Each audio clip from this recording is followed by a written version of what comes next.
Now, people, if you are a frequent flyer or fly once in a blue moon, one of the things, our rule of thumb, is that don't make anybody pack anything and get to you.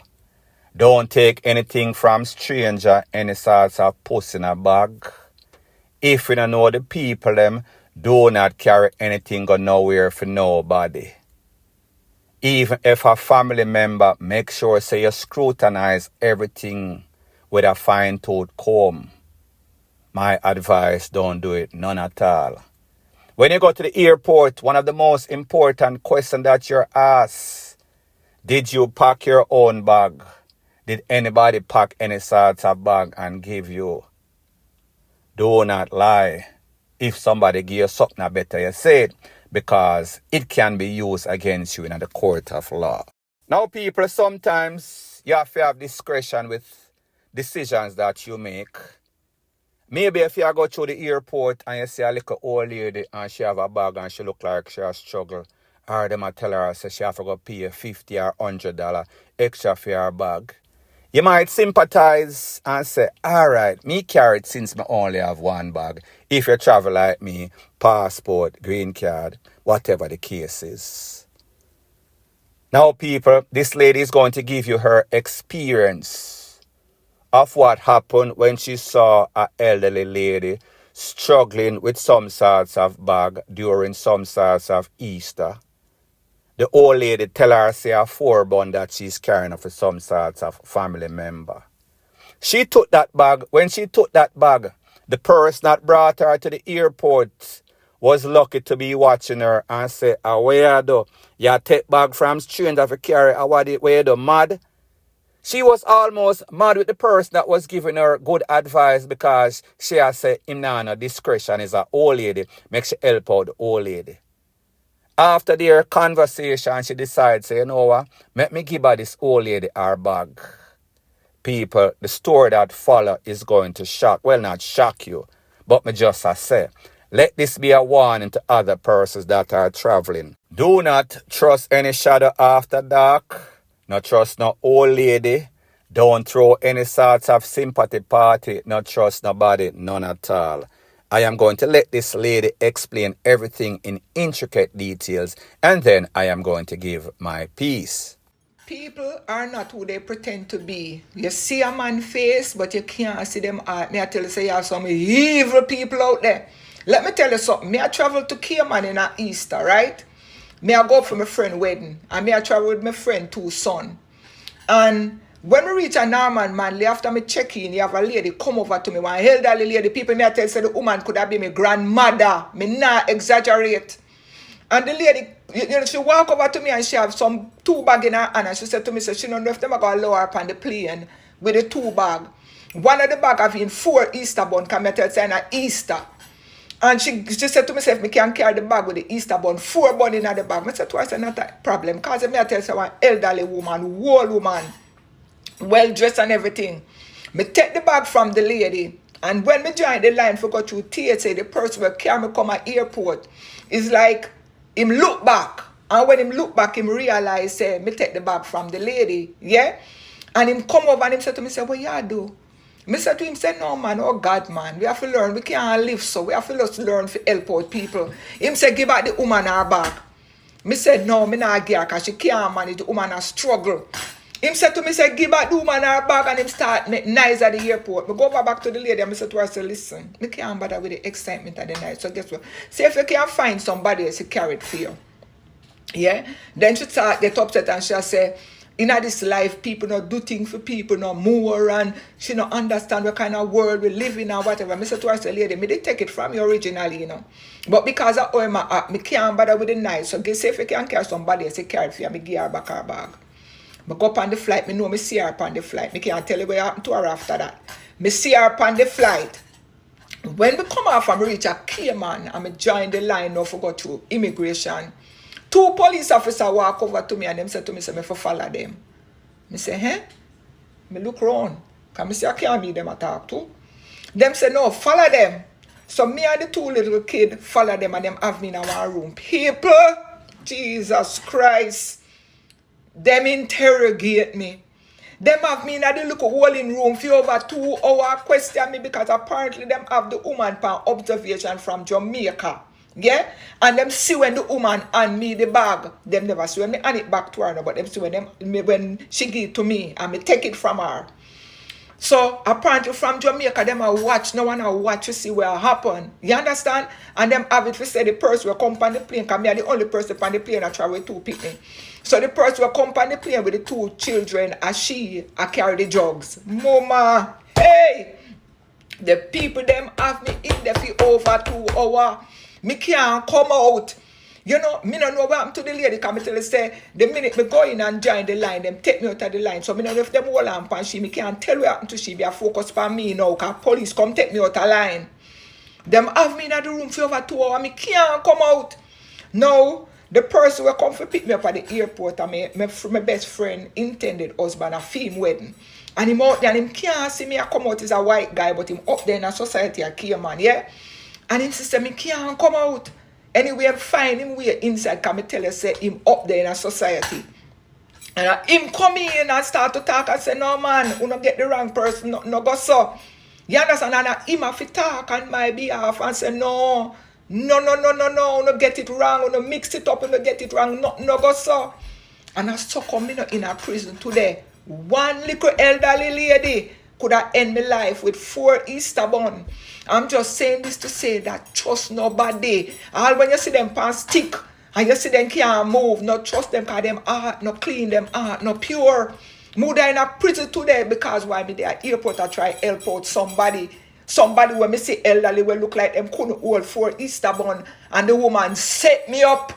You hear me? Me don't know where I'm to her now, because as me tell you, the minute me join the immigration line, them come take me out of the line and have me in the room in an interrogation room for over 2 hours for drugs in an Easter bun where me don't know nothing about.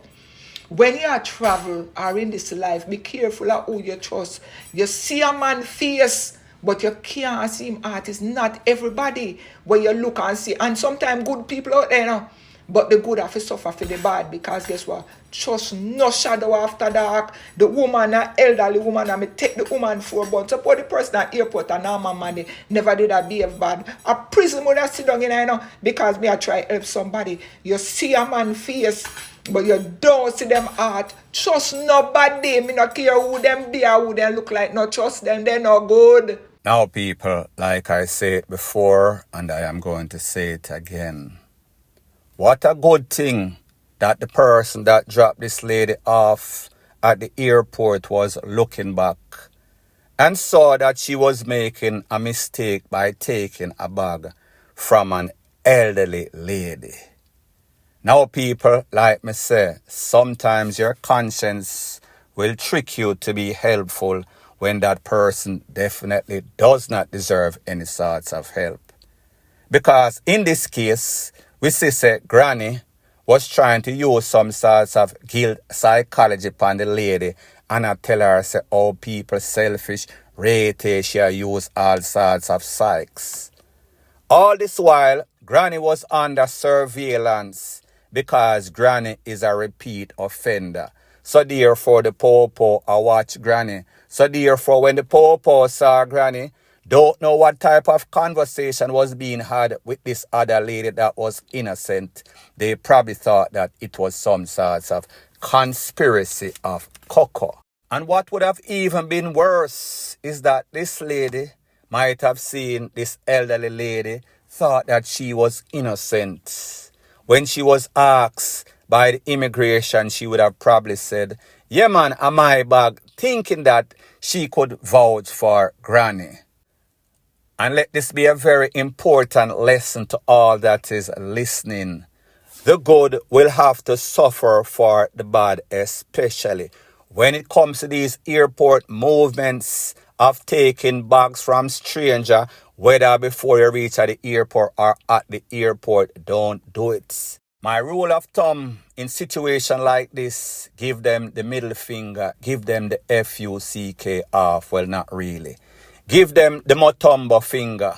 For those of you that don't know what this is, a couple of decades ago, maybe in the 90s, 2000, there was a basketball player named Dikembe Mutombo. He was a defensive player. Whenever people try to score slam dunk, he would block the ball, bat it away, and then wave that finger and say, not here, not on my shift, not right now. And I would remix this even further, not today.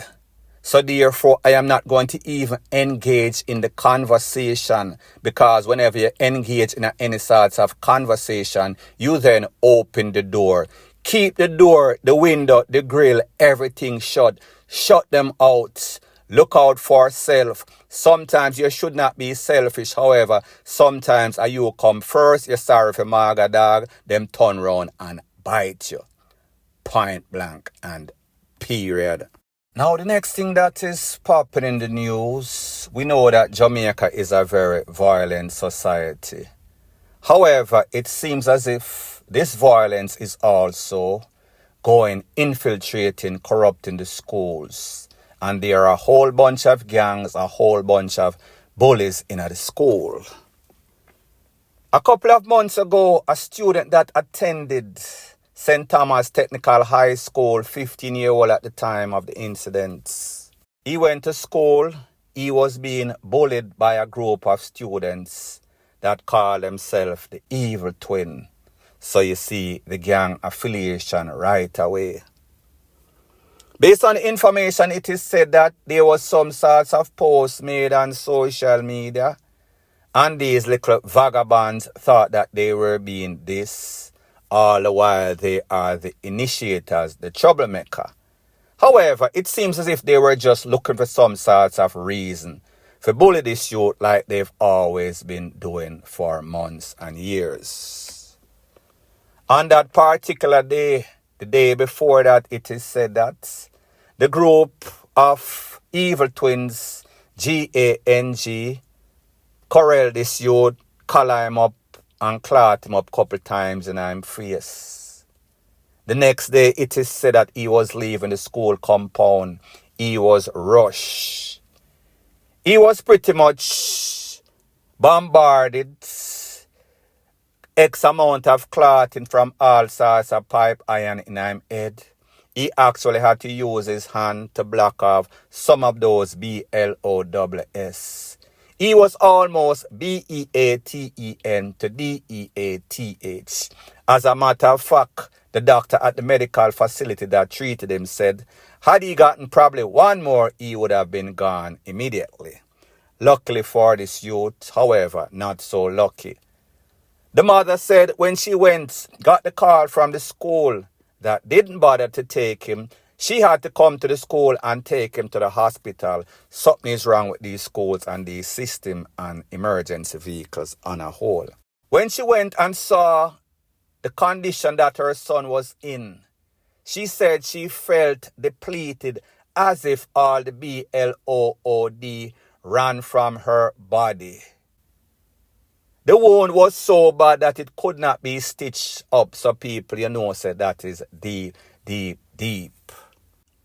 And what is even worse is that these youths from the evil twin GANG were making all sorts of posts on social media, showing the videos, showing the pictures of his WOUNDS.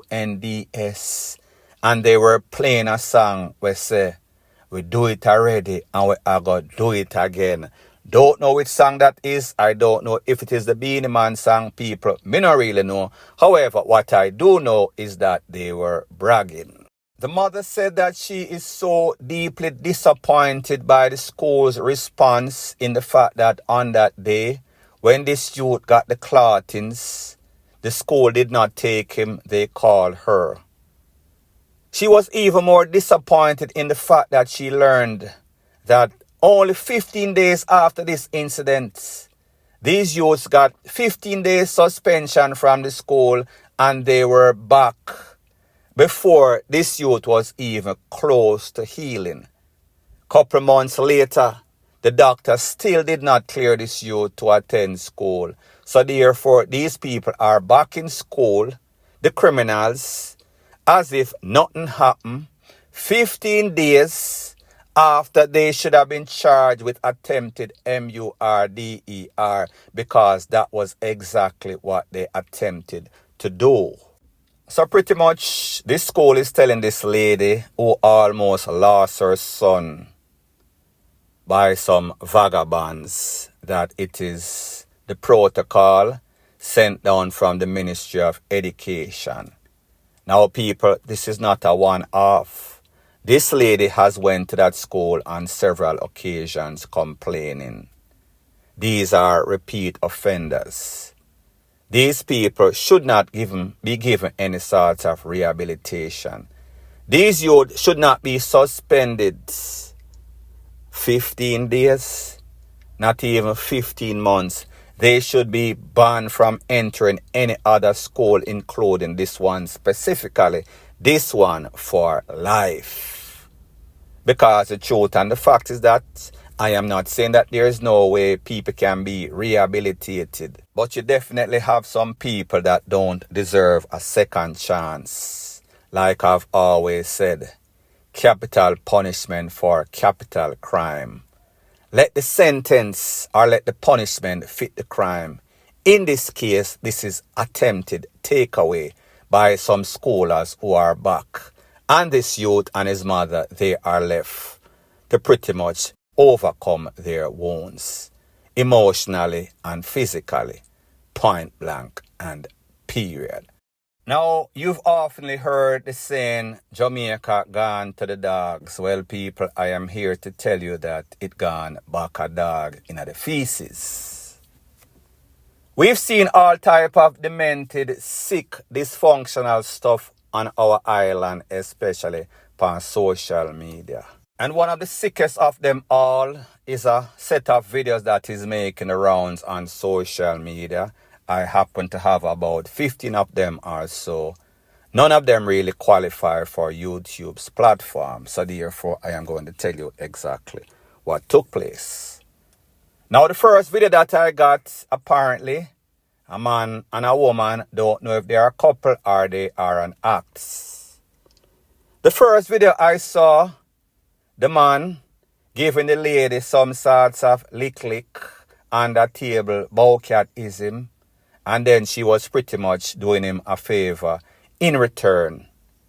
It seems as if that was because of some sorts of bet. They bet somebody for $2,000. I guess the person either did not have the money or he was in shock because he couldn't believe that person or that lady and man would actually do that. So they were chasing him around. However, the video did not stop there, like I told you, maybe about 15 of them or so. Based on persons from the era, they must say, no sir, we can't claim them people here. Them come from out of town, we've never seen them before. However, they have the whole town under siege. Right now the public in the town square, town center for all to see, including children. That video did not stop there. There were several others, like I said. In those several others, again, she was giving him the blow. He was giving her the lickety-clits. They were even doing backers, missionary, all sorts of stuff. Right in the middle of the town center. It is as if it could have happened in an after tree under the clock. That was how barefaced this video was. Like me said, it seems as if persons were entertained because obviously they've seen some ish before, but nothing on this caliber. So therefore, they were either shocked, wow, or they did not know that this is not supposed to happen, especially in the presence of kids.